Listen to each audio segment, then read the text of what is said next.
Сәлеметсіздер ме оқушылар? Бүгінгі сабақтың тақырыбы аммониум дегеніміз не? 19 жаттығу мәтінді тыңда.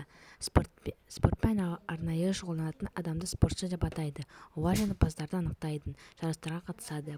Басты жарыс Олимпиада ойындары. Қазақстан өзінің Олимпиада чемпиондарын мақтан етеді. Бірінші сұрақ. Суреттегі спортшылар спорттың қай түрінен жеңіске жетті? Олар суреттегі Бексат Саттарханов, Бақтияр Артаев спорттың бокс түрінен жеңіске жеткен, ал Ольга Шишигина кедергілермен жүгіру бойынша. Тағы қандай олимпиада жеңімпаздарын білесің? Серік Сапиев, Данияр Елеусін, Бақыт Сасабеков және тағы басқа бар. 20-шы жаттығу. Жадқа жазып қарамен жазылған сөздердің мағынасын түсіндір. Тұрып жең, күресте жең. Талап қар, күре қар.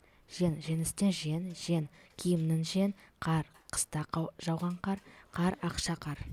21-ші жаттығу. Өлеңді көшіріп жаз. Шақырды шымбұлақ, аппақ құзы. Құнанбайтын кім бірақ жарық қарады жұлдызды. Шымбұлақ туралы не білесің? Энциклопедияны Шымбұлақ туралы біліп ал.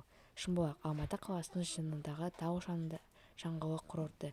Бұл курорт 1954 жылы құрылған. Алғашқы ретте кеңес тау шаңғышыларының олимпиада дайындық базасы ретінде құрылды.